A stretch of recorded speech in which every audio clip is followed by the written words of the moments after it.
mayamna nungsibiduna Manipur Entertainment Channel bu like subscribe tawbiramu. khulgi pukhri wari asigi mari suba tangkak mayamgi mafamda khodol tamdari mayam wari sigi makha chathajaraga madudagidi khulgi mipum khudimak pukhri duda ising adu sizinaba amata jalamkidi asumna thoibado paikomba unaba laamki thoibana makhoige yum hek yawbada isai chairaga makhoige sumangdo isong songamki thoibana paikomba haiduna kauramki khumamki de paikomba do thoibana karinoni leita bazar kadaida muk chatkhra bajano haiduna thoibado hallage haiduna mamayon thorakpada paikomba do makhoige inkon matonda hauba hainau panbi amagi makhongda nga tharaga phamaga leibado thoibana uramki thoibana made asongba mafam hainau makhongsida kaidori bajano haiduna changsanduna paikomba haina kauraki thoibana paikomba do tarang malam thoiba bainang lairo aidi nang lakpaga amata khangaudra hairaki thoibana nang di karaidagi khangni achikpa mafam hainau makhongsida natomda ungaga leire hairamki paikomba bai masigi hainau panbise nuksidra yang hainau se nikthi jana pale chabi nabasu kanamata leitre makhada ta dana loina mangi thoiba akhoi ise do lejaramati leimaida munduna tariba hainau singse amata sumaina taramu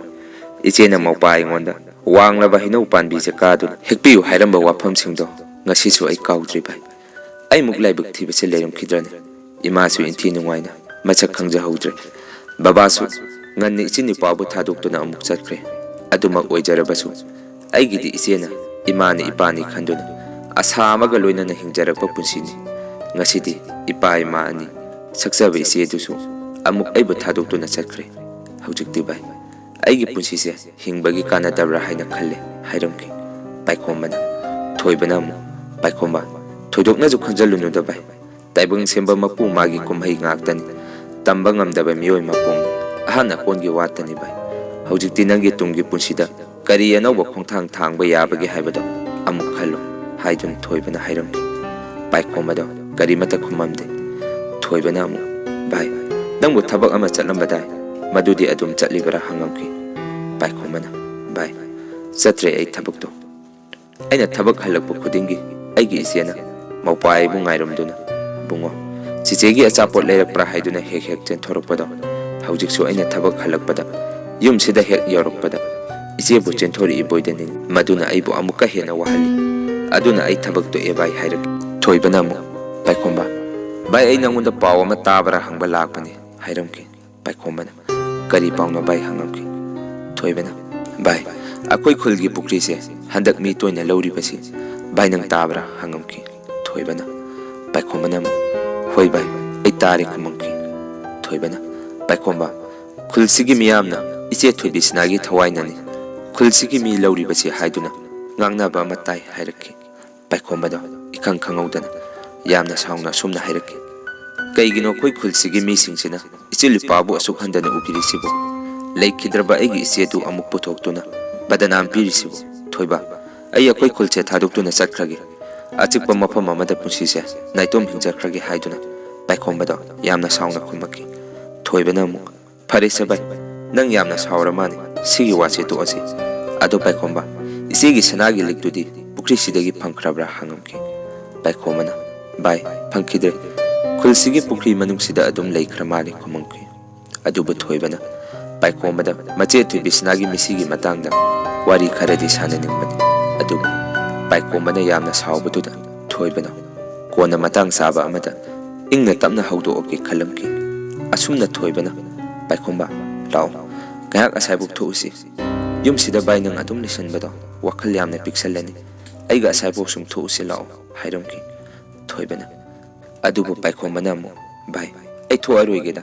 khulsigi mi singse ai kya hinadi khomangki thoibana lao bai se kuiroiba asai pautane ba hairamki madudagidi paikomba tamna hawgalaki aduga thoibaga ngahak thongminarki ngahak leiraga rajogi kangudo makhoisu lambena thengnaramki aduga asumna rajogi kanguna yamna usittana hairaki paikomba nakoi nache thuibisanado khulgi pukhri sida lei haibini nang horen numidang athengbada unaru chodana haiduna madudagidi paikhomba yamna sauna he nakoi gi doi bu sitribara haiduna rajo gi kangu amada mamai da kinna thilam ki paikhomana madudagidi makoisu paikhomada omselaki adubu khulgi mioi singna khamto onki thoibana bai yarese makoi ga manaba hungnadi hairamki aduga thoibana amu rajo da asumna hairamki tarajo aina tawbana aina phangbani ko si hairamduna paikhomba thorakki aduga rajo do ngahak wakal tawrongki karino thoibana hujik hairambidubu aina tawbana aina phangba haise ma khangaba jara thoibisnabu aina hatpani haibasi asumna khalamki rajona asumna paikhomba thoibaga do thoibana bai lehero aisu chakhrage nang wakal yamna khanjanganu ko nangi namakta aisu leiriba adu ngasidi hairero ai nangonda nongma wa ama haigadabale adu bai aisu chakhrage hairamki paikhomba su hoi bai aisu leherage haiduna paikhomba su mayumda lehore asumna matam khara leiraba matungda rajona thoibisnabu hatpada uhauba maungna ha adu nongma numidangi athengba amada mahakna yamna nungaida tumingaida numidangi pung 12 tarakpa adai waida upugi thong hangtokpagi makhol ama taraki gam gam haiduna khonjel ama maungna ha adu mangoi hawe phuklaun haugalaki mahak khonjel adu taramki aduga ngahak leiraga khonjel adu amuk lepamki madudagidi maungna ha adu amuk tumthage tawbada khonjel adu amuk taraki mahak phuklaun haugatuna kadaidagino haiduna yengamki adubu khonjel adudi thoibisnagi lik thamba upudagi thong adu hangtokpagi khonjen oiramki mahak upudugi thong adu amuk lonselamki aduga phamungda karake tawbada upugi thong adu amuk hangtokpagi makhol tarakki maungna ha adu kiba horaki hojikta aina upugi thong dudi lolambada ngai haiduna amuk changduna yengobada upugi thong adu amuk hangtokaga leiramki maungna ha adu kina kina changduna amuk lonselamki aduga satlauna onthorakpada thong adu yamna kana gam gam gam haiduna nomaki madudagidi mahak kiman khiduna magi nupagi manakta sangsenduna tamo tamo amukta haugatpiyo hairamki magi nupado haugalakduna kaidawrage nangna amuk athengbasida hairaki nupi aduna ai yamna kire akhoigi upugi thongse kaino mata hore hairamki magi nupaduna amuk kaidawre haibano upugi thongse haiduna haugatuna yengobada upu adugi thong adudi lolaga leiramki magi nupaduna kaino pusidi kamta su tawduna nang ngawrabo lao tum ahing sida hudora anu amu haiduna magi nupado tumthakre maungna ha adu asumna khalamki upu manungda yawriba lik asi si khraba mi amagi likni aina lawruriba si asoibani aibu lik asi tongalaga kadaida noma hunto urasira natraga tarajoda amu sina tho urasira ai madu amuk tawrurabadi mana ibu soidana hatkiba yai haujipo aibu kari tawduno ai lik asi sana sapamda puduna kaithu urake hayeng nongalaga haiduna maungna ha adu nongalaga mahak lik adu sana sapamda puduna kaithu onki aduga mahak yumlumda halakki adubu kadaidagino khangdaba mahaki machanupigi khonjel ama taraklamki mahak karino aigi chanupigi khonjel mali kadaidagino haiduna kuyeng yengamki adubu machagi khonjel adu tamna tamna khulgi pukhri romdagi taraklamki mahaksu khulgi pukhri romda laamki adubu mahaki machanupido pukhida kumduna sanaraga leiramki madudagidi mahak ibema yam thuna kakhalo nangdi sidai sida kaidawramino kakhalo thuna hairamki adubu machanupido karimata khumamkide madudagidi mahak pukhri duda kumthaduna ibema lao haibane salese haiduna masado soke hek tawbada ikhang khangawdana satlauna onthoraki aduga masadi masagi phibam oiraga mamaina yamne kiba saktam mama oiramki madudagidi mahak oima ai sidedana haiduna yamna thuna pukhri dudagi kakhlake tawbada masado ifa pharaki aduga pukhri manungdudagi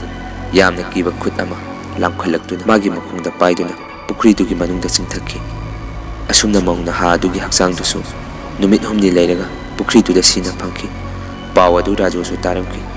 rajona sumna hairaki fareda adugi maungna ha adu sikhiba mana leirabadi tambangamdi